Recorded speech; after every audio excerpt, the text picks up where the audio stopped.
Happy Friday, everybody.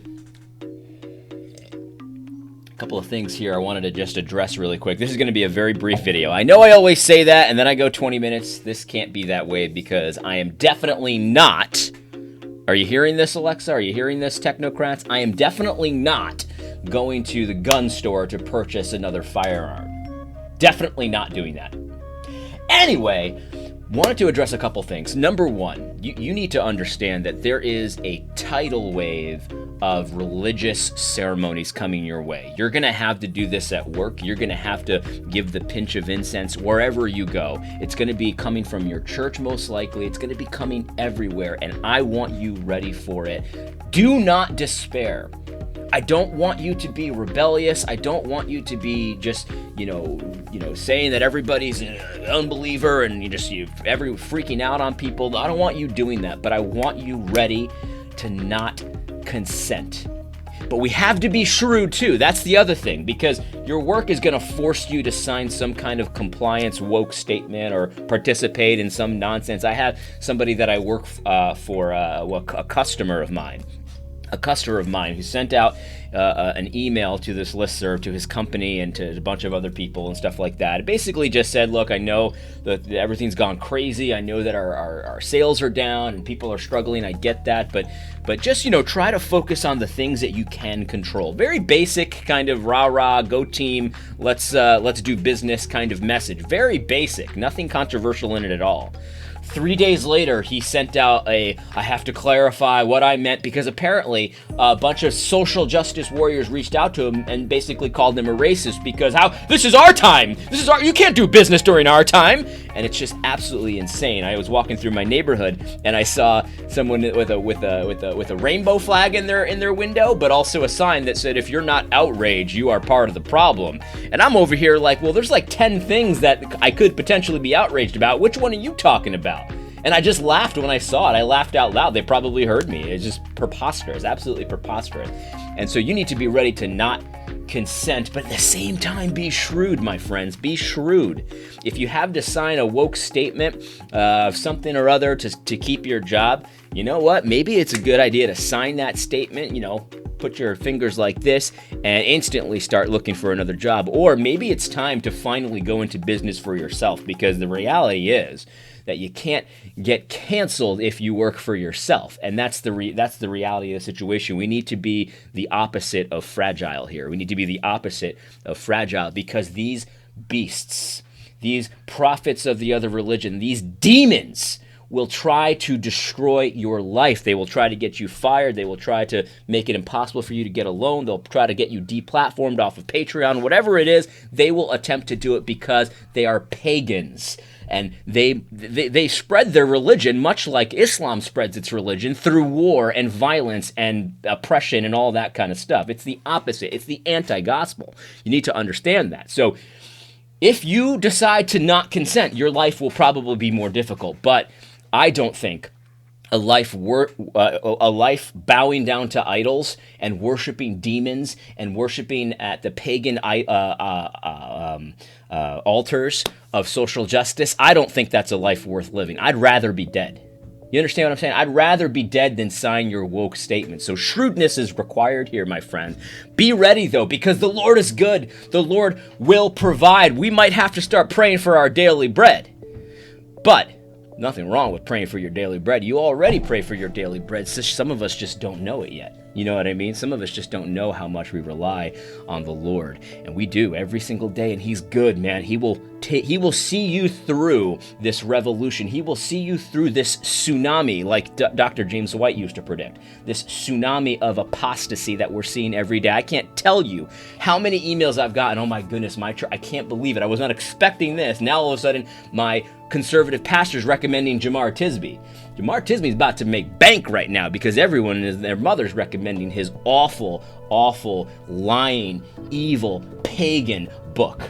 All right? But here's the thing. I'm in a good mood today because this is the thing. I feel like my shrewdness has been vindicated a little bit. A handful of you have sent to me this article that claims that the two guys that killed Ahmaud Arbery, they were racist because someone on the scene heard them say And then on social media, they said the N-word. Oh my goodness, they're racist. See, you idiot, you're an idiot. Are you ready to apologize for saying there was no evidence of racism? Are you ready to put your foot in your mouth? And I'm like, nope. Nope, because I'm not an idiot.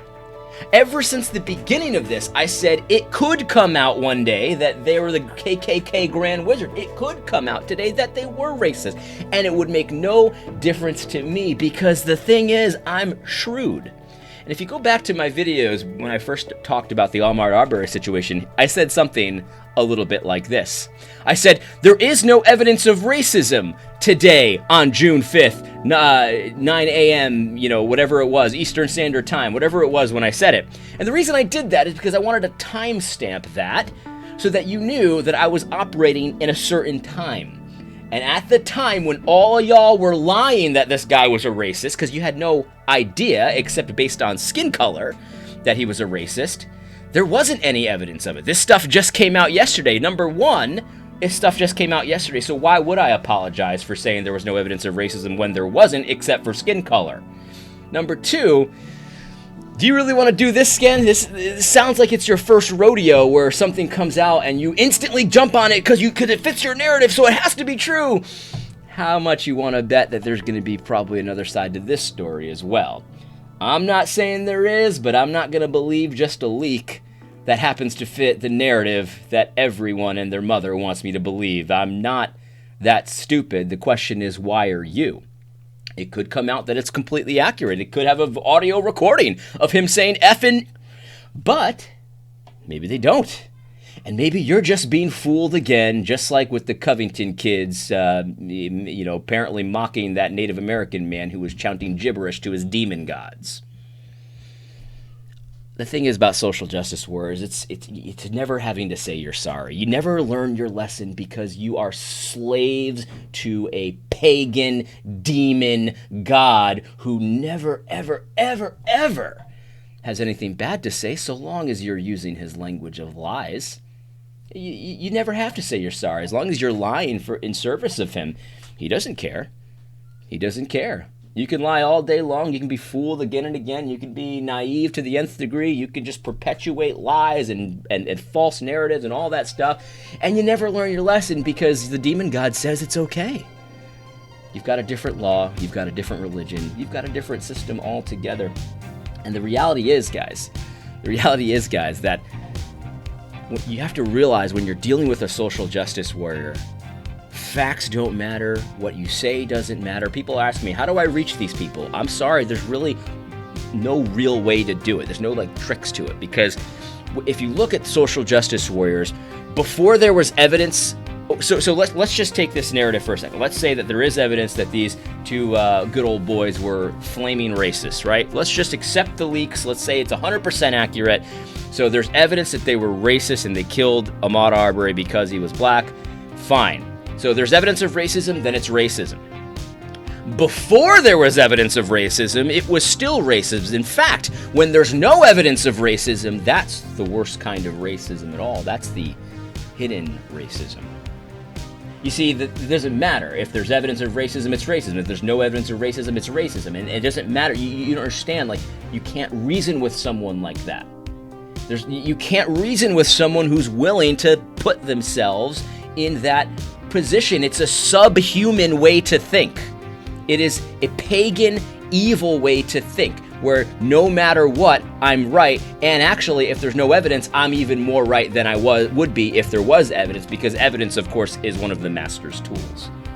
When I say masters, I mean a tool of whiteness, a tool of Satan. Evidence is a tool of Satan to these people.